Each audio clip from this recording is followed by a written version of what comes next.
नमस्कार दोस्तों, आज हम आपके लिए पार्ट 2 लेकर आए हैं एस्टेट 2020 लेवल 3 फिज़िक्स का, जिसमें क्वेश्चंस इंक्लूडेड होंगे 96 से लेकर के 100 तक के। सो आइए 96 क्वेश्चन देखते हैं हम इसमें। 96 नंबर पे जो क्वेश्चन दिया हुआ है, इसमें आपके पास बोलता है a thin rod of length L and mass m is suspended horizontally by a pair of vertical strings attached to the ends, right? So ये आपकी वर्टिकल स्ट्रिंग्स दी हुई हैं, ओके। इससे आपकी एक रॉड जो है जिसकी लेंथ आपकी एल है और दो एंड्स हैं आपके ए एंड बी, ये अटैच्ड है ए वर्टिकल स्ट्रिंग से। String supporting the end B, जो आपकी जो ये वाली स्ट्रिंग है ये सपोर्ट कर रही है बी एंड को, इसके बारे में बात हो रही है, इज देन कट। सो यहाँ से इसको कट कर दिया गया है। The linear acceleration of end B of the rod just after the string is cut. तो आपसे पूछा गया है कि आपकी जैसे ही आप इस एंड से इस स्ट्रिंग को कट करते हैं तो क्या होगा, इसके अंदर एक रोटेशन होगा। रॉड जो है, because it is having some mass, here it is given, right. So अब नीचे जो है ग्रेविटेशनल फोर्स लगने वाला है because of M G, right, because of its weight. So अब ये जो है एक रोटेशनल मोशन काइंड ऑफ करेगा about the point O, okay. This kind of motion is going to happen, right. So अब ये जो मोशन हो रहा है, राइट, सो एंड बी पर क्या लीनियर एक्सेलरेशन होगा, ये क्वेश्चन आपसे पूछा गया है, okay. So just after cutting it, right. So जो लीनियर एक्सेलरेशन का फॉर्मूला होता है वो हमारा क्या होता है, a equals to r times alpha.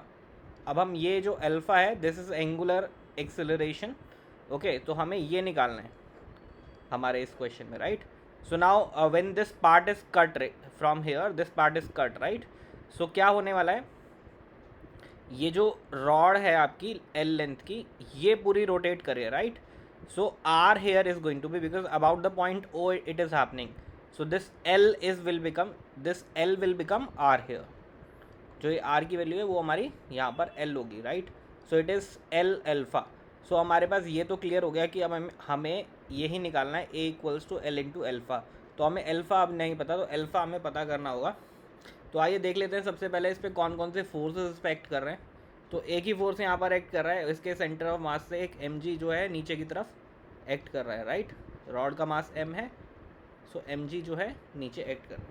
So M G जो है वही फोर्स है जो इसको टॉर्क प्रोवाइड कर रहा है to move in the rotational path, right.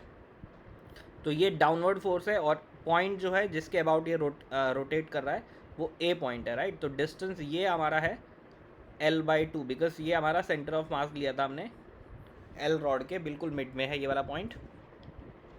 तो L/2 पॉइंट पर ये एम जी नीचे की तरफ एक्ट कर रहा है। तो जो टॉर्क है, टॉर्क का फॉर्मूला होता है हमारा, क्या होता है, tau equals to r F sine theta, okay. ये हमें पता है, ठीक है। तो साइन थीटा तो दोनों के बीच में 90 डिग्री का एंगल है यहाँ पर, तो ये हमारे पास हो गया are F sign 90 degree, okay. अब यहाँ पर आर और एफ को भी हम डिफाइन कर देते हैं, ठीक है। आर जो है हमारा वो L/2 होगा यहाँ पर हमारी वाली इस केस में, L/2 इंटू एफ की वैल्यू है M into G and sine 90 is 1। So basically tau जो है यानी कि टॉर्क जो है वो हमारा mg/L/2 इस पर एक्ट कर रहा है, राइट। अब हमारे पास में एल्फ़ा निकालने के लिए फॉर्मूला क्या होता है, हमें इस रॉड के अंदर देखना है, इस रॉड के अंदर एक मोमेंट ऑफ इनर्शिया है, राइट। वो हम निकाल सकते हैं about the point A, okay. Alpha हमें निकालना है, टाउ हमें पता है, तो हमारे पास एक रिलेशन होता है मोमेंट ऑफ इनर्शिया और टाउ के बीच में, राइट। तो tau equals to I into alpha, ये हमें पता है बहुत easily, okay. From this formula we can calculate the value of alpha which is going to be tau upon I. अब जो कोई भी एक रॉड है उसका moment of inertia about one of its end, that is ml² upon 3, okay. तो यहाँ पर हमारा जो आई है उसकी वैल्यू हम डाल देते हैं, टाउ की वैल्यू ये हमारे पास आ गए mgl/2, ओके। आई की वैल्यू हमारी है ml²/3, right, because this whole rod is moving about the point A, okay. M से एम कैंसिल किया हमने, एल कैंसिल किया हमने एक, राइट। सो हमारे पास यहाँ पर क्या आ रहा है, 3, this 3 is here, right, g/2l। So this is are alpha, right. So from this equation star हम यहाँ पर अल्फा की वैल्यू यहाँ पे प्लग इन कर देंगे तो हमें ए यानी लीनियर एक्सेलरेशन जो हमें पता करना था at point B obviously end B पर पता करना था, राइट, वो हमें पता लग जाएगा। तो ये कितना हो गया हमारे पास, ये हो गया 3g into 3g into L upon 2L. So L can be cancelled. So the answer is 3g upon L. So the first option is G, which is incorrect. Second is also incorrect here. Third is also, sorry. So this is 2 here. Sorry, this is 2. We are left with 2. Okay, so the second option is correct only. So please correct here. Second option is correct here because it is matching 3g upon 2, right? So this is the correct answer. So B or the second option is correct. So now let us see the next question, which is question number 97 here. So here in this question you have a wire, okay, and which is having linear mass density given as 5 into 10 raised to the power minus 3 kg per meter. Okay, so linear mass density को हम generally mu से denote कर लेते हैं, right? तो हम mu दिया हुआ है, म्यू मतलब मास अपॉन में length, right? Per unit length में जो मास होता है that is mu, right? Linear mass density 5 into 10 raised to the power minus 3 kg per meter, right? So this is mass per unit length, right? Is stretched between the two rigid supports, right? So हम यहाँ पर कुछ rigid supports कुछ assume कर लेते हैं, ये हमारी दो rigid supports हैं। अब इसके बीच में एक वायर है, ऐसा कुछ हमें बोला गया है इस क्वेश्चन के अंदर, उसको स्ट्रेच किया हुआ है इन दो रिजिड सपोर्ट्स के बीच में। तो अब रिजिड सपोर्ट्स जो है उसके अपोजिट डायरेक्शन में दो टेंशन्स लग रही हैं, ये हमारी टेंशन है, हमने इन दोनों पॉइंट्स पे बना कर दे दिए आपको। तो ये जो टेंशन है वो अराउंड 450 न्यूटन्स की लग रही है, मतलब at every point there is a tension in this, right, which is of 450 newton. So tension हमारे पास 450 न्यूटन का यहाँ पर लग रहा है। ओके, अब हमसे पूछा गया है कि the wire resonates at a frequency of this. Okay, अब ये जो वायर है जो जिसकी लीनियर मास डेंसिटी और टेंशन इसमें दी हुई है, राइट, अब ये जो है कुछ रेजोनेट कर रही है किसी फ्रीक्वेंसी से, ठीक है, इसमें कुछ हार्मोनिक्स बन रहे हैं, राइट? तो हमें नहीं पता वो कौन सा हार्मोनिक है, बट उसकी फ्रीक्वेंसी हमें बता दी गई है। तो मान लीजिए वो कोई nth हार्मोनिक है, for nth harmonic the frequency is given to us that is 420 hertz, right? ये हमें दिया हुआ है। अब बोल रहा है कि next higher frequency at which the same wire resonate at 490 hertz. So अब जो नेक्स्ट हार्मोनिक है मतलब हायर फ्रीक्वेंसी का है, तो n+1 हार्मोनिक हम ले लेते हैं उसको, n+1 हार्मोनिक पे जो फ्रीक्वेंसी है दैट इज़ 490 हर्ट्ज दी हुई है आपको, ठीक है। अब आपसे पूछा है कि आपको इस वायर की जो लेंथ है ना वो आपको बतानी है, क्वेश्चन में L की वैल्यू बतानी है आपको। अब हमें इस टाइप के क्वेश्चन में हमें जनरली पता होना चाहिए कि जो फ्रीक्वेंसी का आपने सोनोमीटर वाला एक्सपेरिमेंट भी किया होगा तो उसमें पता होगा जो फ्रीक्वेंसी का रिलेशन होता है वो क्या होता है, n अपॉन में 2L, okay, this L is the length of the wire, okay, into square root of T upon mu. Mu is the mass per unit length, right? So here in this formula we are going to use this formula for Fn, तो ये तो similar आ जाएगा, right? n+1 की जगह पे यहाँ पर n की जगह n+1 आ जाएगा। So let us solve this by using these two things and हमें दो equations मिलने वाली है, वहाँ से हम n की वैल्यू पता करेंगे। जल्दी जल्दी करते हैं इसको, ठीक है। तो हम यहाँ पर एफ एन जो है इसमें यहाँ पर प्लग इन करेंगे तो हमारे पास क्या मिलता है, 420 equals to n upon 2L into square root of T upon mu. बहुत इजीली मिल गया हमें, ठीक है। नेक्स्ट हमारे पास इस वाले में हम प्लग इन करेंगे तो हमें क्या मिलने वाला है, 420 की जगह हमें दिया हुआ है 490 अब की बार, है ना, तो बस 490 यहाँ चेंज हो रहा है और ये n+1 के लिए था तो n+1 आ जाएगा सिंपल फॉर्मूले में upon 2L into square root of T upon mu. तो जब हम इन दोनों इक्वेशंस को सॉल्व करने वाले हैं तो हमें क्या मिलता है देखते हैं, हमें कुछ ऐसा मिलता है, ठीक है। So by solving these two equations we are getting 420 upon 490 which is equals to n upon n+1। Okay, जब हम इसको मल्टीप्लाई करेंगे तो ये बन जाएगा 420n plus 420 which is equal to 490n, right? 490n minus 420n आपका 70 के आसपास आ जाएगा, राइट? तो 420 equals to 70n and this is 6, so n equals to 6 you are getting, right? So n की वैल्यू हमारे पास आ चुकी है। अब हमारे पास एक कोई भी फॉर्मूला आप उठा लो इन दोनों में से, है ना, तो हमें इसी में कर देते हैं प्लग इन, राइट? तो हमारे पास ये था कितना, एफ एन जो था वो हमारे को दिया हुआ था 420, right?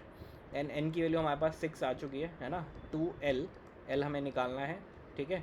And tension which is given as 450 newton, 450 divided by हमारे पास म्यू की जो वैल्यू है वो है 5 × 10⁻³ So let us solve this number and then you can easily find out the value, right? So बताइए जल्दी जल्दी कितना आ रहा है इसका आंसर। ये हमारे पास आ गया 140, okay, and this is going to be in the square root 5 × 10⁻³ divided by 450 which is equals to 1/L. I have taken this to this side, right? So after solving this thing, right, so you will get, because ये zero हम ऊपर दे सकते हैं, right, और हम इसको बाहर निकाल लेंगे, राइट, फिर 5 से इसको कैंसिल करेंगे, so overall you will get it is around L equals to 2.1 meter. So first option is correct here, which is 2.1 meters. So the length of this wire is going to be 2.1 meters. Okay, let us see the next question, which is the 98th number, right? And this question is asked from optics, which is wave optics basically. Okay, so here you have been given two isotropic point sources. So ये एक isotropic point source है S1, right? And दूसरा हमारे पास S2 एक isotropic point source दिया हुआ है यहाँ पर, ठीक है? अब यहाँ पर हमें कुछ चीज़ें दी हुई हैं, वो ध्यान से समझना है आपको कि जो लाइट है दोनों के दोनों सोर्सेज से जो निकल रही है उसकी वेवलेंथ दी हुई है आपको 400 नैनोमीटर्स, ओके? अब जो सोर्स S1 है वो आपका लोकेटेड है y एक्सिस पे, ये आपको दिख ही रहा है इस वाले डायग्राम के अंदर, बहुत इजीली आप देख सकते हैं। ये क्वेश्चन बड़ा है देखने में, बट है बहुत आसान सा, चुटकी सा क्वेश्चन है एकदम। इसमें आपको जो आपने फॉर्मूला जो है 12th क्लास में भी जनरली इसको पढ़ाते हैं, वो आपको याद होना चाहिए, path difference equals to λ/2π × phase difference, वही फॉर्मूला यहाँ पर यूज़ होता है, क्योंकि हमें यहाँ पर क्वेश्चन के अंदर फेज डिफरेंस दिया हुआ है, ओके? हम पार्ट डिफरेंस निकालेंगे और फिर फाइनली हमें फेज डिफरेंस ही निकालना है, बट वो हमें इस पॉइंट के लिए निकालना है, P2 के लिए, राइट? तो आइए देखते हैं कैसे करना होगा इस क्वेश्चन को, ओके? तो हमें बताया गया कि S1 जो सोर्स है वो आपका कितने डिस्टेंस पर है, this is at a distance of 640 nanometres, okay? And S2 source जो है वो आपका, देखो यहाँ पर ध्यान से, S2 सोर्स जो है वो आपका -640, यानी माइनस मतलब नीचे की तरफ है, तो दोनों एक इक्वल डिस्टेंसेस पर हैं from this origin, right, O. And जो P पॉइंट है वो आपका कितनी दूरी पर है, P1, sorry it's not P, it's P1, so ये आपका है 720 नैनोमीटर्स पे। सो आपको इसमें ये वाला जो पॉइंट दिया हुआ है वो आपका 720 नैनोमीटर्स पे दिया हुआ है। तो यहाँ पर बड़ा क्लियर दिख रहा है कि आपकी जो लाइट है वो S1 सोर्स से जाए या S2 सोर्स से जाए, वो P1 पॉइंट पर जब पहुँचेगी तो कोई भी पाथ डिफरेंस नहीं आने वाला। अगर हम बात करें यहाँ से, अगर दो लाइट्स रिलीज़ हो रही हैं, अगर वो कोहेरेंट सोर्सेज हैं, राइट, और दोनों के दोनों आपकी सेम टाइम से चली हैं, तो एज सच कोई पार्ट डिफरेंस नज़र नहीं आ रहा है, क्योंकि जो डिस्टेंस है वो सेम है। क्यों सेम है? ये 640 है, ये 720 है, ये 640 है, ये 720 है, तो जो ये आपके ट्राइंगल्स हैं वो दोनों सेम ही बन रहे हैं। तो ये जो डिस्टेंस है S1 P1 और S2 P1, ये दोनों आपके इक्वल आ रहे हैं। सबसे इम्पॉर्टेंट बात यहाँ पर ये निकल के आ रही है, ठीक है? तो जो आपका फेस डिफरेंस आया, ये वो आया कहाँ से, ये भी तो बताया गया ना कि भाई यहाँ पे बोलता है the wave from S2 arise ahead of the wave from S1, मतलब इस P1 पॉइंट पर जो वेव आ रही है वो S2 से पहले आ जाती है। जो S2 सोर्स से वेव आ रही है आपकी, यहाँ से जो वेव आ रही है ये पहले आ गई है इससे, और कितने फेज डिफरेंस से, इतने फेज डिफरेंस से। तो ये फेज डिफरेंस आ किस ले रहा है, ये बताया गया ना यहाँ पर, आइसोट्रोपिक पॉइंट सोर्सेस दिए हुए हैं। तो ये आपका जो फेज डिफरेंस जनरेट हुआ है यहाँ पर, ये सोर्स की वजह से जनरेट हुआ है। तो जो सोर्स का फेज डिफरेंस है वो आपका कितना है, वो हम लिख लेते हैं यहाँ पर, phase difference of the source, okay? तो सोर्स का जो फेज डिफरेंस है वो हमें दिया हुआ है यहाँ पर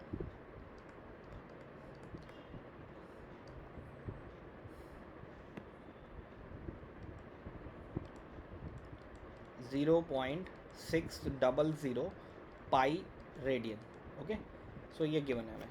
तो अब हमारे को पार्ट डिफरेंस निकालना बहुत इजीली हमें पता है कि पार्ट डिफरेंस कितना रहा होगा इन दोनों वेव्स के पहुंचने में, मतलब जो S1 से वेव पहुंची है और जो S2 से वेव पहुंची है P1 पे, उसमें पार्ट डिफरेंस कितना रहा है because of the source, right.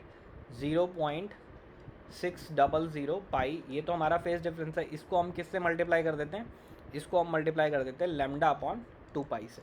तो हमें क्या मिल जाता है, पार्ट डिफरेंस मिल जाता है। तो पाई से पाई कैंसिल हो गया आपका, ये कैंसिल होगा तो आपके पास आ जाएगा 0.3 okay into lambda. Okay 0.3 into lambda. So this is our path difference because of the source. ये ध्यान रखना, ये सोर्स की वजह से।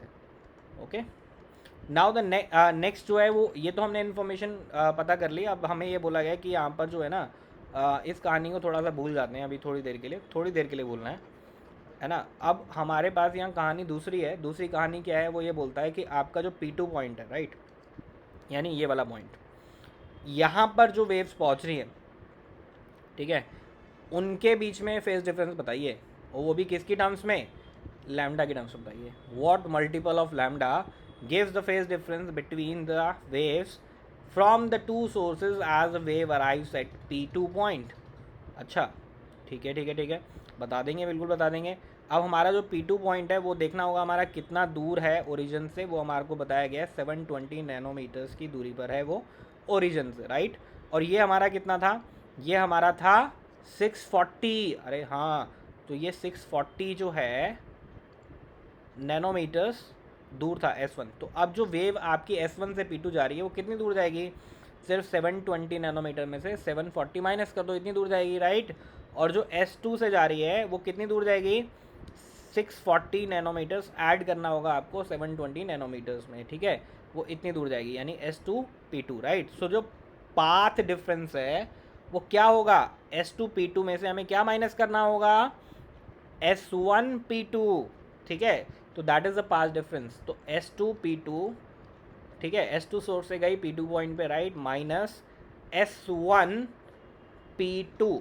तो इस बार जो है ना वो एक्चुअल में पाथ ज़्यादा चला जा रहा है ना।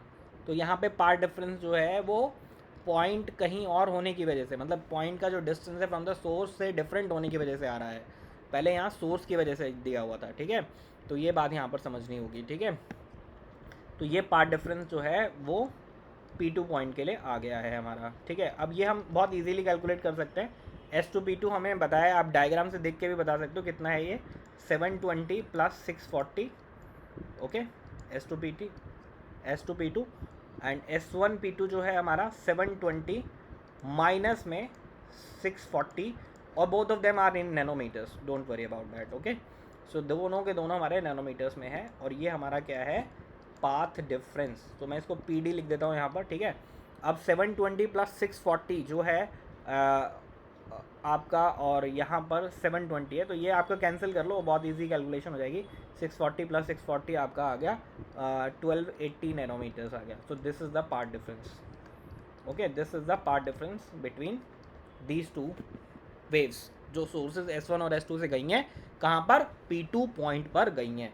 अच्छा, अब हमें ना इसको ये समझना है कि हमारे को बोला गया ना कि भाई मल्टीपल ऑफ लैम्डा में मुझे आंसर चाहिए यार, तो मल्टीपल ऑफ लैम्डा में चाहिए। अब मुझे पता है कि मेरा जो एक लैम्डा है, मतलब वेवलेंथ आप समझते हैं ना, दो कॉन्जिक्यूटिव क्रेस्ट के बीच का डिस्टेंस आपका वेवलेंथ होता है। अच्छा, तो भैया 1280 नैनोमीटर जो डिस्टेंस है उसमें कितनी वेवलेंथ होंगी, तो हम इसको क्या करने वाले हैं, 1280 नैनोमीटर्स को एक वेवलेंथ से डिवाइड करेंगे, तो हमें लैम्डा की टर्म्स में आंसर मिल जाएगा ना। अरे हाँ, तो ये कितना आ गया बताओ ना जल्दी, अरे जल्दी जल्दी बताओ। तो ये आ गया आपके पास में, बिकॉज ये डायरेक्टली पूरा कैंसिल नहीं होने वाला है, तो हम इसको क्या करते हैं, ये आ गया आपके पास में 3.2, ओके। So this is coming out to be, because 32/10 आ रहा है, 3.2 लैम्डा। सो ये पार्ट डिफरेंस है जो S1 और S2 से आपकी P2 पॉइंट पर वेव्स आपकी पहुंच रही हैं उसके बीच में, ठीक है। अब हमसे तो पूछा गया था फेज डिफरेंस बताओ, हमें पाथ डिफरेंस थोड़ी पूछा था, हमसे तो बोला था फेज डिफरेंस बताओ, क्योंकि आंसर भी यहाँ फेज डिफरेंस में आ रहा है। तो अब हमने फेज डिफरेंस में इसको चेंज तो कर लेंगे हम लोग, बट उसके बाद भी एक स्टोरी है, अभी समझ में आएगी आपको। यहाँ कहानी में थोड़ा ट्विस्ट है और ऑप्शन में थोड़ा कंफ्यूज करने की भी कोशिश पूरी की गई है। अभी यहाँ पर देखना कंफ्यूज कहाँ पर किया गया है आपको, मतलब करने की कोशिश कहाँ की गई है, ठीक है। बहुत अच्छी कोशिश है वो, ठीक है। अब ये देखिए आप 3.2 लैम्डा जो है, इसको हमने अगर फेस में चेंज करना है, क्योंकि तो पार्ट डिफरेंस था, है ना, पार्ट डिफरेंस था, तो हमारा इसी का उल्टा हो जाता है, ये हमारा क्या हो जाता है 2 पाई अपॉन लैम्डा हो जाता है। ओके, तो ये हमारा क्या हो जाता है 2 पाई अपॉन लैम्डा की टर्म्स में हो जाता है। बट हमें ऐसा कुछ करने की ज़रूरत है नहीं, क्योंकि लैम्डा कैंसिल हो रहा है और हमें इन टर्म्स ऑफ लैम्डा ही बताया, तो मतलब क्वेश्चन बहुत आसान बना दिया है, हमें चेंज करना ही नहीं है, अब चेंज नहीं करने पड़ेगा, ठीक है। सो इसे 3.2 लैम्डा जो है वो यही है, ठीक है, इसको यहीं रखो। अब हमें क्या बोला है कि अच्छा अब 3.2 लैम्डा तो देख रहा है सर, ए ऑप्शन आ जाएगा, अरे नहीं नहीं अभी रुको रुको, जो S1 और S2 से वेव्स आपकी पहुंच रही है, वेव्स जो निकल रही है ना, क्योंकि कौन सा सोर्स था, पढ़ो ध्यान से, क्वेश्चन को ध्यान से पढ़ो, ये आइसोट्रोपिक पॉइंट सोर्सेज हैं भाई। तो जो आपकी जो वेव है ना, वो आपकी सोर्स से भी कुछ पाथ डिफरेंस लेकर के चल रही हैं, फेज डिफरेंस लेकर के चल रही हैं। तो नेट फेज डिफरेंस क्या आने वाला है, एक तो फेज डिफरेंस ये वाला हो गया, phase difference due to path, okay, तो phase difference due to path, और दूसरा phase difference due to source. अब ये दोनों मैंने ऐड करेंगे कि माइनस करेंगे, बताइए जल्दी जल्दी। अरे भाई इसको हमने माइनस करना होगा, क्योंकि ये तो ऑलरेडी सोर्स से मिला हुआ है ना, सोर्स से ऑलरेडी फेज डिफरेंस चल रहा है और ये पाथ की वजह से आया हुआ है, तो पाथ डिफरेंस इसमें से इसको माइनस कर देंगे। तो ये कितना था, सोर्स की वजह से था आपका 0.3 लैम्डा, तो 3.2 लैम्डा में से आप 0.3 लैम्डा को माइनस कर देंगे, तब आपके पास 2.9 लैम्डा आएगा। देखो क्वेश्चन में ऑप्शन देखो क्या दिए हुए हैं आपको, ये वाला ऑप्शन भी दिया हुआ था आपको, तो आप कहीं ये गलत ना टिक कर दें, ठीक है, इसीलिए आपको दिया हुआ था ये क्वेश्चन में। तो यहाँ पर 2.9 lambda is the correct answer, so second option is the correct, okay, so this is the final answer of it. Okay, now let's see the next question which is 99th question है।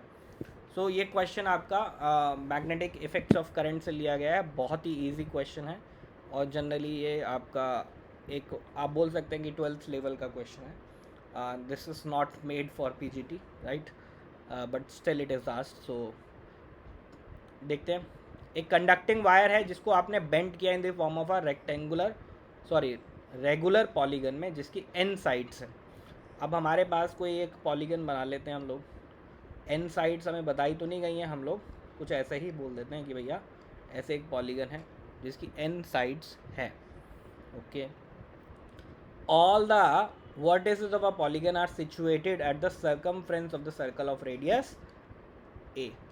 अच्छा, अब ये जो vertices हैं इस polygon की sides के, right, ये सारे के सारे एक सर्कल पे लाई कर रहे हैं, मतलब सर्कल की सर्कमफ्रेंस पे, ठीक है। अब ये सर्कल जो है इसके अंदर भी बताया गया आपको कि सर्कल की जो रेडियस है वो हमें ए दी हुई है। तो अगर वर्टिसेस लाई कर रहे हैं तो आप बोल सकते हैं कि सेंटर से, सर्कल के सेंटर से वर्टिसेस का जो डिस्टेंस है वो ए है। ये बात हमें कॉमन यहाँ निकल करके आ गई। तो अब मैंने जो एक वायर यहाँ ली है सिंगल, मान लीजिए इसमें करंट जो है, जो हमें दिया हुआ है वो आई दिया हुआ है, इसमें से जा रहा है, current through the wire is I, तो आई करंट इसमें जा रहा है, तो हम इसको हम अलग से थोड़ा सा बना लेते हैं एक बार। ये कुछ ऐसे वायर है, बिल्कुल। अब ये जो है करंट आई जा रहा है, राइट, ये ए है, ये ए है।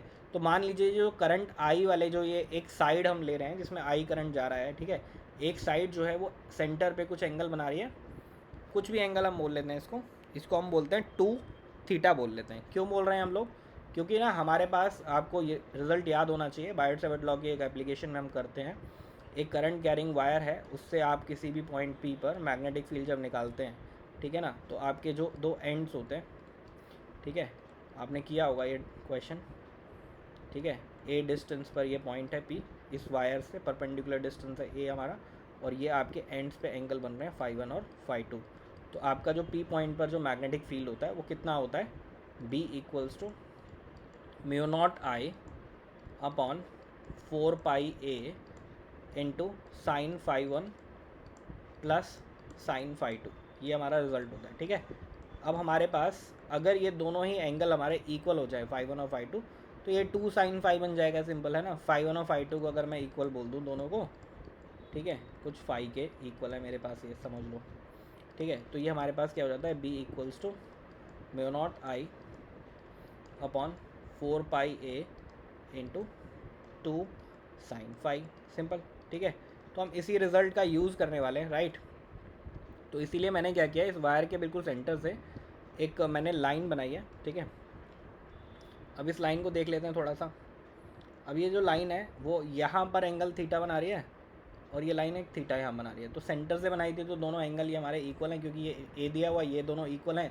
तो ऑब्वियस सी बात है, ये हमारे दोनों एंगल जो हैं वो इक्वल होने वाले हैं। ठीक है, तो अब हमारे पास ये 2 थीटा है। ठीक है, बहुत ही आसान सी बात है यहाँ पर। ठीक है, अब ये 2 थीटा जो है बड़े काम की चीज़ है, क्योंकि ये 2 थीटा यहाँ पर बन रहा है, और पूरा एंगल कितना होगा, ये तो 2π होगा। अच्छा, अब ये एक साइड है, ऐसे हमारे पास कितनी साइड्स हैं, n साइड्स हैं। तो सर ये हर साइड के हिसाब से ये एंगल बता सकते हैं क्या? बिल्कुल बिल्कुल बता सकते हैं हम लोग। ठीक है, तो जो 2 थीटा है उसकी वैल्यू किसके बराबर है, 2π ये जो है हमारा पूरा है, उसको हम n से डिवाइड कर दें तो हमें एक के लिए मिल जाएगा ना, बिल्कुल मिल जाएगा। 2 से 2 कैंसिल कर दें तो हमारे पास थीटा की वैल्यू क्या आ गई, वो आ गई हमारे पास π/n आ गई। तो यहाँ पर ये चीज़ एक इम्पॉर्टेंट चीज़ थी जो हमें समझनी थी कि यहाँ पर थीटा की वैल्यू कैसे निकालें, π/n आ गई। तो ये जो फाई है वो हमारा यहाँ पर π/n है। ठीक है ना, और जो हमारे पास ये जो है ये डिस्टेंस, ये भी निकालना है हमें। समझ रहे हैं ना आप मेरी बात? इस सेंटर से इस वायर का जो डिस्टेंस है ये हमें नहीं दिया हुआ है, तो ये हमने यहाँ पर r कंसिडर कर रखा है। मान लीजिए ये कुछ r है, तो इस r को हमें निकालना है। अब इस r को निकालने के लिए ये वाला ट्राइंगल हमने ले लिया। ठीक है, ये एंगल तो थीटा है। ठीक है, ये मैंने r बोला है, ये मेरा a है। ठीक है, तो ये a और r के बीच में क्या रिलेशन होगा बताइए? अरे भाई ट्रिग्नोमेट्री यूज़ करनी है, ये 90 डिग्री है, इसके सामने वाला हाइपोटेन्यूज हो गया, राइट। तो r upon a, okay, which is equals to cos theta. तो r की वैल्यू क्या आ गई, a कॉस थीटा। तो ये हमारे पास एक रिज़ल्ट और आ गया। ठीक है, तो हमारे पास ये फॉर्मूले में r है यहाँ पर। ठीक है ना, ध्यान रखना ये r दिया हुआ है। ठीक है, हमने यहाँ पर a लिया था ना, तो हमने उसके अकॉर्डिंग फॉर्मूला लिख दिया था यहाँ पर, तो a की जगह r यहाँ पर मैंने कर दिया है। ठीक है, तो आइए हम सारी वैल्यूज़ डाल देते हैं, फटाफट से आंसर निकालते हैं। ठीक है, म्यू नॉट आई, ठीक है, आई हमें छोटा वाला दिया था, हमने छोटा ही रिप्लेस कर दिया। अरे भाई साइन इंटू फाई की वैल्यू कितनी है, फाई मतलब थीटा यार, वो ये वाला भूल गया, π/n। तो ये हमने यहाँ पर डाल दिया, n अपॉन में 4π, और ये r की वैल्यू हम यहाँ निकाल चुके हैं, कितनी है वो, a cos थीटा। अब थीटा की वैल्यू यहाँ पर भी डालनी पड़ेगी, तो ये आ गया a cos π/n। तो ये हमारे पास रिजल्ट आ गया। अब ये जो कुछ है ये कुछ बनता हुआ सा नज़र आ रहा है भाई, ट्रिग्नोमेट्री वाला आ रहा है, बिल्कुल सही समझे आप लोग। तो यहाँ पर आपका ये 2 कैंसिल कर देते हैं। ठीक है, तो ये आपके पास आ गया म्यू नॉट आई 10 π/n। ओके, थोड़ा सा इसको समझने की बात थी, और कुछ भी नहीं था इसमें क्वेश्चन में। तो आप देखिए रिज़ल्ट कौन सा आ रहा है, ये आपका सेकंड ऑप्शन बिल्कुल मैच कर रहा है। ठीक है, आप बिल्कुल देख सकते हैं यहाँ पर कर रहा है कि नहीं कर रहा। अरे नहीं कर रहा सर, यहाँ पर तो n दिया। अरे भाई समझो ना, ये एक वायर से निकाला है, एक वायर से निकाला है ये तो कर सकते हो ना भाई। टोटल मैग्नेटिक फील्ड क्या होगा भाई, सब में से आप right hand thumb rule use करो ना। अगर करंट ऐसे जा रहा है तो इसमें ऐसे जा रहा है, इससे भी ऐसे जा रहा है, तो ये कौन सी डायरेक्शन में है, फिंगर्स को कर्ल करोगे आप राइट हैंड की, कौन सी डायरेक्शन में, बोलो भाई, बोलो भाई, एंटी क्लॉकवाइज डायरेक्शन में। तो कहाँ आ रहा है थंब, आपकी तरफ आ रहा है ना, हाँ बिल्कुल आ रहा है। तो अब आपकी तरफ जब थंब आ रहा है तो सारे मैग्नेटिक फील्ड्स आप ही की तरफ आ रहे हैं, तो ये सब ऐड हो जाएंगे, तो n इंटू बी हो जाएगा। तो ये हमारे पास mu not n i 10 π/n upon क्या आने वाला है, 2π। अब तो मिल गया ना, तो ये ऑप्शन हमारा बिल्कुल सही है। ठीक है, so now let us solve the next question which is question number 100। Okay, so it's a very simple question, again बहुत अच्छी कोशिश एस्टेट के द्वारा। सो यहाँ पर दो ब्लॉक्स हैं, दोनों ब्लॉक्स को कनेक्ट किया गया एक मासलेस स्ट्रिंग के द्वारा। ये इंपॉर्टेंट बात है, यहाँ पर मासलेस स्ट्रिंग है तो हमें इसका कोई भी मास यहाँ पर कंसिडर नहीं करना है। और दूसरी बात, अगर इसमें कोई टेंशन होगी तो वो पूरी स्ट्रिंग के अंदर सेम होगी हर पॉइंट पर। अच्छा, अब ये जो फ्रिक्शनलेस है, हॉरिजॉन्टल सरफेस पे रखी हुई है, ये फ्रिक्शनलेस है, ये भी कहानी हमारी सॉल्व कर दी गई है। अच्छा, एक और कहानी में बहुत आसान बात यहाँ पे बताई गई है हमें कि बुलेट जो है वो आपकी सी है। अब ये जो बुलेट है आपकी, वो सी बुलेट जो है उसका मास भी एम दे दिया है। अरे प्रॉब्लम को कितना आसान बनाने की कोशिश की गई है, ठीक है। ये जो सी बुलेट है जो आपकी यू वेलोसिटी से चल रही है इनिशियली, और ये दोनों रेस्ट पर थे ए और बी, तो इनिशियल मोमेंटम सिर्फ और सिर्फ बुलेट के पास है, तो एम इंटू यू होगा वो। अब ये जो बुलेट है ये जा करके स्ट्राइक कर गई किससे, ब्लॉक बी से। अरे भाई क्या हुआ फिर, तो फिर इसके बाद ये बुलेट जो है ना एम्बेड कर गई इसमें। अच्छा, एम्बेड करने के बाद क्या हुआ, ये जो आपका सी मतलब कि बुलेट ये इसके अंदर एम्बेड कर गई, तो सी और बी अब दोनों सेम वेलोसिटी से चल रहे हैं। हमें नहीं पता अभी, हम ऐसा ही होगा क्योंकि अब एम्बेड कर गए हैं तो दोनों के दोनों चलेंगे। अब ये स्ट्रिंग जो है वो मासलेस है, वो इस ब्लॉक के साथ भी कनेक्टेड है, तो भैया ये भी आपकी इसे उसी वेलोसिटी से चल रही होगी। अच्छा, तो हमें क्या निकालना है, इम्पल्स निकालना है किस पर, ए पर। Impulse on A due to the tension in the string is. अच्छा, तो इम्पल्स का फॉर्मूला होता है, इम्पल्स का फॉर्मूला सभी को पता होना चाहिए, चेंज इन मोमेंटम। वो होता है final momentum minus initial momentum.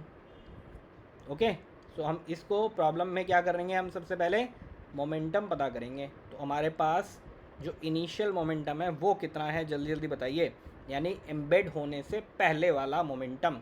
हम मोमेंटम कंजर्वेशन कर रहे हैं, ठीक है ना, सिंपल सा बात है, क्योंकि हमें फाइनल वेलोसिटी भी तो पता करनी होगी, तभी तो हम मोमेंटम का कॉन्सेप्ट यूज़ कर पाएंगे, है ना।